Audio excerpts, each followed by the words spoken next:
मैंने तो याद किया। ठीक है, ये वाली बात समझ आ गई। अच्छा, अब जो हमने डाउनलोड किया था ना, ये ऑनलाइन में मुझे ढूंढना पड़ेगा, लेकिन मैं आपको ये टेक्निक सिखा दे रहा हूँ। ये जो हमने डाउनलोड किया हुआ है, इसको ऑनलाइन में शायद शायद ये फैसिलिटी ना हो, या मे भी ढूंढने से आपको मिल जाए। हम इसे क्या करेंगे, सेव एज करवाएं, और सेव एज करवा के कोई लोकेशन बताएंगे इसको कि कहाँ पे मुझे सेव करवाना है। और ये जो ओपन डॉक्यूमेंट प्रेजेंटेशन है ना, इससे हट के हम यहाँ पे देखो सारे ऑप्शन आ रहे हैं। हम ये MPEG 4 करके ना इसको वीडियो भी बना सकते हैं। अपनी पूरी स्लाइड को हम वीडियो में कन्वर्ट कर सकते हैं। और ये वीडियो प्लेयर जो है आपके हर मोबाइल में होता है, तो ये कहीं भी चल जाएगा। अच्छा, उसके अलावा हम इसको स्लाइड शो की प्रेजेंटेशन में भी कन्वर्ट कर सकते हैं। स्लाइड शो में आ रहा होगा कहीं, देखिए क्या नहीं होगा, किसी और जगह पे ढूंढते हैं। ये देखिए, इनहेंस PWM की फाइल भी चल जाती है, ये कहीं कहीं चलती है, पता नहीं। तो अगर आपको ना ये पावर पॉइंट की प्रेजेंटेशन का जो आउटपुट है, उसके फॉर्मेट का कोई इशू आ रहा हो, तो आप यहाँ से उसके फॉर्मेट को चेंज कर सकते हैं। बार दफा ऐसा होता है कि हम किसी प्रोग्राम, किसी फंक्शन में अपनी प्रेजेंटेशन चलाना चाहते हैं, वो ये कहता है कि जी मेरे पास तो कुछ भी नहीं, बस मिक्सर है। अगर आपके पास इस वाले फॉर्मेट में कोई फाइल है ना, वो आप मुझे दे दें तो मैं चला दूंगा, लेकिन मेरे पास लैपटॉप नहीं है। आप कहेंगे मेरे मोबाइल से तो क्या कनेक्टेड नहीं है। अब क्या करेंगे, वो आपके में ये कहता है इस वाले फॉर्मेट में MWF पे अगर बनी हुई ना आपकी फाइल, तो आप वो मुझे देते हैं, मैं इसको डायरेक्ट चला दूं। तो फिर हम इस प्रेजेंटेशन को यहाँ से, अब शॉर्ट फॉर्म में क्या है, डब्ल्यू, ये देखिए मीडिया फाइल है, ये कंप्यूटर की मीडिया फाइल बना देगा आपको, वीडियो की फाइल, जो हर कंप्यूटर में चल जाती है, हर मोबाइल में चल जाती है। MP4 भी चला सकते हैं आप, MPG 4, ये पुराने मोबाइल है। नए वाले में आप ये वाली विंडो मीडिया फाइल जो ना, WMB फाइल चला सकते हैं। अच्छा, आप इसको गिफ भी बना सकते हैं, गिफ एनिमेशन भी कर सकते हैं इसको। इसको JPG की फाइल में अलग अलग पिक्चर बना के भी निकाल सकते हैं। आप इसको PNG भी कर सकते हैं, बैकग्राउंड के बगैर आ जाएगा। आप इसको टिफ भी कर सकते हैं। टिफ क्या होता है, टिफ फॉर्मेट्स नहीं पता आपको ना, टिफ क्या होता है?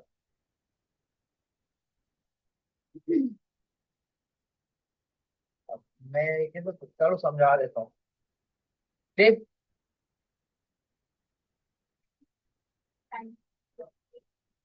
JPG समझ में आता है ना, पिक्चर फाइल। टिप जो होता है वो क्या करता है, असल में JPG, अब कोई तस्वीर है ना, आपने ये बनाई है, प्रेजेंटेशन बनाई है, इसमें क्या किया है, एक लाइन में टेक्स्ट लिखा है, फिर तस्वीर कहीं और से लेकर आए। अब जब हम इसको कन्वर्ट करेंगे या सेव करेंगे, तो ये क्या होगा, JPG में सब एक तस्वीर बन जाएगी। अब अगर हम चाहेंगे कि यहाँ पे जो ये पिक्चर है ये हटा के हम कहीं और लगाएं, तो अब हम कैसे लगाएं, नहीं लगा सकते ना, फिर दोबारा वहां से जाके काम करना पड़ेगा। तो हम इसको टिप फॉर्मेट में लेके जाते हैं। इसमें क्या होता है, सारा जो वो है ना, प्रेजेंटेशन दिखती तस्वीर है, लेकिन वो तस्वीर नहीं होती, उसकी हर लेयर अलग होती है। आप किसी भी लेयर को ऑन ऑफ कर सकते हैं। तो आप उस लेयर को ऑफ करके वहां पे किसी और सॉफ्टवेयर से कोई नई लेयर लगा के नई पिक्चर लगा दें, या वो बगैर उसके हटाएंगे तो बैकग्राउंड बिल्कुल क्लियर आ जाएगा बगैर पिक्चर के, नहीं जरूरत है। अब मिसाल के तौर पे जब हमने बनाया था, कहीं यूनिवर्सिटी के लिए बनाया था, अब वहां पे हमने अपनी तस्वीर लगा दी। अब हमें पब्लिकली चलाना है, तो हम नहीं चाहते हमारी तस्वीर आएगी, हमें लगता है कि तस्वीर अच्छी नहीं लग रही, तो और लगाएंगे। अब हम क्या करें, पूरी प्रेजेंटेशन दोबारा मांगेंगे, तो हम टिप में ले लेते हैं, ठीक है, ताकि जब चाहे मैं इस लेयर को ऑफ कर दूं।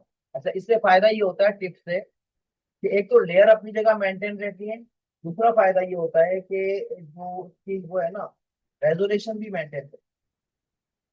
वरना पिक्चर बनाने में क्या होगा, वो थोड़ी लाइट हो जाती है, कि उसमें पिक्सेलेट होना शुरू हो जाती है। अगर हम उसको जरा सा अच्छा प्रिंट निकालने की कोशिश करेंगे, तो नहीं निकलेगा। जब हम टिप में भेजेंगे, तो जितना बड़ा प्रिंट निकालना चाहे ना, आराम से निकाल। अच्छा, फिर टिप की फाइल का एक और फायदा ये होता है कि ये कंप्रेस और इनहेंस दोनों हो जाते हैं, इंक्रीज डिक्रीज दोनों हो जाती है। यानी अगर मैंने इसको 2 फीट बाई 3 फीट के साइज में प्रिंट निकालना है, और ये वैसे तो A4 बना होता है, इतना छोटा सा कागज होता है ये, उस पे बनेंगे, उस पे भी प्रिंट सही आएगा। और हम जब इसका साइज बड़ा करके प्रिंट निकालेंगे तो खुद से रिड्यूस हो करके जो है ना इसके फाइल साइज इनहेंस हो जाएंगे, और वो पिक्सेलेट नहीं होगी, बिल्कुल ओरिजिनल फॉर्मेट पे दिखेगी। तो हम उसका पेना प्रेस निकाल के बैकग्राउंड में भी लगा सकते हैं। हम चाहें किसी बहुत बड़ी दीवार पे लगाना चाहें तो वो कर लें। और इससे एक फायदा और भी होता है, क्योंकि ये वीडियो तो नहीं होती, अगर हम असेंबली वगैरह पे चलाएंगे या कहीं स्क्रीन पे चलाएंगे तो सही है। लेकिन अगर हमें कोई बैकड्रॉप लगाना है, अब उस बैकड्रॉप पे उसने देखा प्रेजेंटेशन अच्छी बनी हुई, इसी को हम स्टेज का बैकड्रॉप बनाते हैं।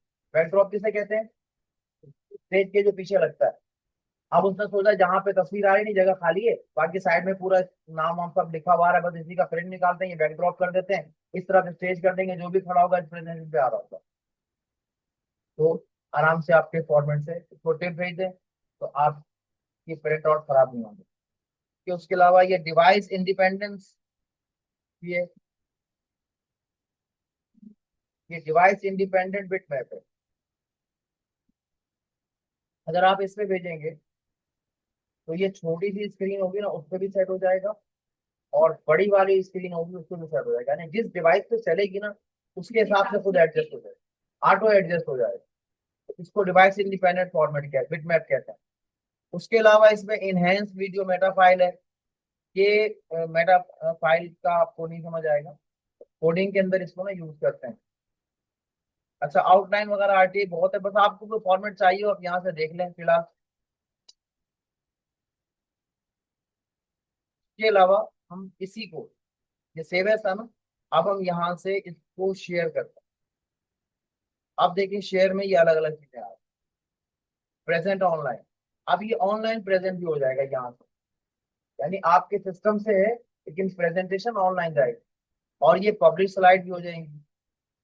तो डिफरेंट ऑप्शन शेयर में जाके, सेव एज में जाके, इन दोनों जगहों पे आप तलाश करके इन चीजों को सेट कर सकते हैं। ठीक है। अच्छा, अब ये वाली बात तो हो गई।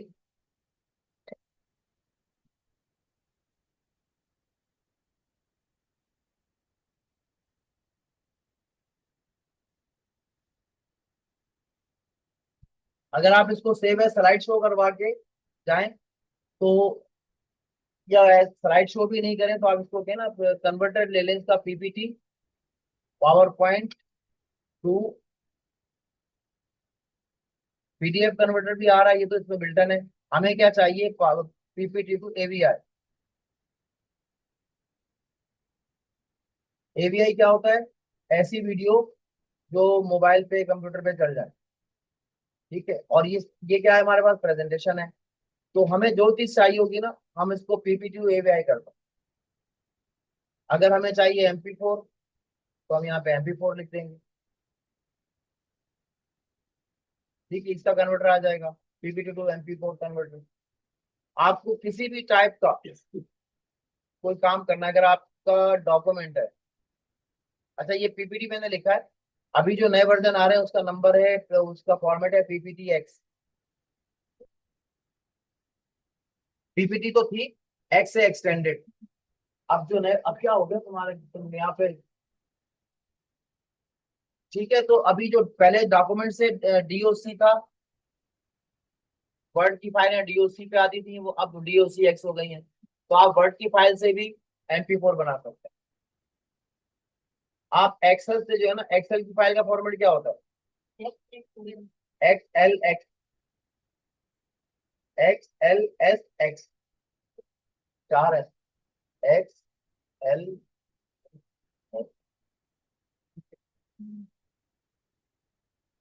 ये एक्सेल का फॉर्मेट है, इससे भी आप MP4 कर सकते हैं। अच्छा, ये समझ में आ गया। इसका कन्वर्टर ढूंढना होगा थोड़ा सा आपको, लेकिन ये असल में हमने देखना है कि हमें कन्वर्टर रिक्वायर्ड है। कन्वर्ट में हम जाएंगे, कुछ ऑनलाइन भी होते हैं, कुछ ऑफलाइन भी होते हैं, कुछ फ्री भी होते हैं, पेड भी होते हैं। ये अननेसेसरी है, इसलिए जो है वो जब जरूरत पड़े कभी जिंदगी में तो आप सिंपली ये काम करो। अच्छा, उसके अलावा अगर आप कभी जो है इस टाइप के हो जाए, आपको कोई MP4 देता है और MP4 से आप इसको कहते हैं कि MP4 टू PPT का है, ये भी हो सकता है, ये वीडियो से स्लाइड बन जाए। ठीक है, ये रिवर्स कन्वर्टर कहलाता है। ये वाला काम आपको कब काम आएगा? जब आप किसी कंपनी में किसी जगह पे जॉब पे होंगे। ये बहुत खतरनाक काम है। इसके लिए ना अच्छे अच्छों का पसीना जो है वो पाँव से बहता है वक्त के ऊपर। अब प्रेजेंटेशन देनी है, काम देना है, टाइम बिल्कुल नहीं है, अब करें तो क्या करें, कहाँ जाए? या रात हो गई है बहुत ज्यादा, सुबह मुझे प्रेजेंट करना है, अब मैं क्या करूं? फिर वो बनाने का भी टाइम नहीं है, तो अब आप क्या कर सकते हैं, डायरेक्टली कन्वर्ट कर सकते हैं। कन्वर्टर डालें और उस पर कन्वर्ट करें और बस ले जाएं रेडीमेड। वरना अब तो एआई का जमाना आ गया, तो एआई कर देता है काम बहुत सारे, लेकिन काम के टाइम पे नहीं करता। ये भी याद रखिएगा, ये एक असूल है कि कंप्यूटर को ना कभी इस बात का इल्म नहीं होना चाहिए कि आपको जरूरत, वरना ये वो हरकत करेगा कि आपके नानी अम्मा याद आ जाएंगे। मैं कभी कभी इतना ज्यादा छोटा सा काम होता है कि मशीन कंप्यूटर चल रहा है, मैं जा रहा हूँ, मैं सोचता हूँ कि जी मुझे ना ये वाली फाइल लेता बता, यूएसबी निकाली, लगाई, फाइल कॉपी करना है। तो फाइल, एक छोटी सी फाइल, 3 KB की फाइल को कॉपी होने में 4 घंटे लगे। अब मैं सोच रहा हूँ जल्दी से हो जाए, कट कर दिया कि नहीं हो रही भाई, छोड़ो, इतना टाइम बता रहा है, अब मेरे पास इतना टाइम नहीं है। मैंने वो कट किया तो फिर सिस्टम ही बन गई। तो आगे से कोई वजह ही नहीं, फजूल की। मैंने कहा अब ये बंद हो गया, अब क्या करूँ, चलो रीस्टार्ट करता हूँ, रीस्टार्ट किया तो उसने वो पूरा फाइल जो है स्कैनिंग पे लगा। मैंने कहा स्कैनिंग का टाइम नहीं, स्केप कर दो, स्केप कर दो सर, एरर, उसने ब्लू एरर दे दिया कि चलो जी अब जाओ। अब विंडो भी गई। क्या ये क्या मुसीबत है? मैंने कौन सा ऐसा गलत काम कर दिया? छोड़ छाड़ के चला गया, जब वापस आया रिलैक्स हो गया, अब चलाया सब कुछ सही। ठीक है, तो ये एक दफा नहीं है, कई दफा है। ये एक जगह सिस्टम ये रखा, मैंने कहा अभी को चला गया, फटाफट कर लूंगा मैं कॉपी, वो ये भी खराब हुआ। कोई फॉल्ट नहीं है, बस बस। आज 5वां दिन हो गया, इसको जल्दी है, तो मैंने कहा मुझे बहुत जल्दी से आराम से काम करो। ये लैपटॉप भी काफी दिनों से आपको यहाँ दिख रहा होगा, वो जल्दी में आया, तो भी जल्दी है। ये भी अपनी जिद पे अड़ा हुआ है। तो बाल दफा बहुत सारी जल्द चीजें ना खराब हो जाती हैं। तो खैर, ये सारे कन्वर्टर वगैरह को अगर कोशिश करनी हो, ट्राई व्राई करना हो तो कर लीजिएगा, और नहीं करना हो तो भी तो टेंशन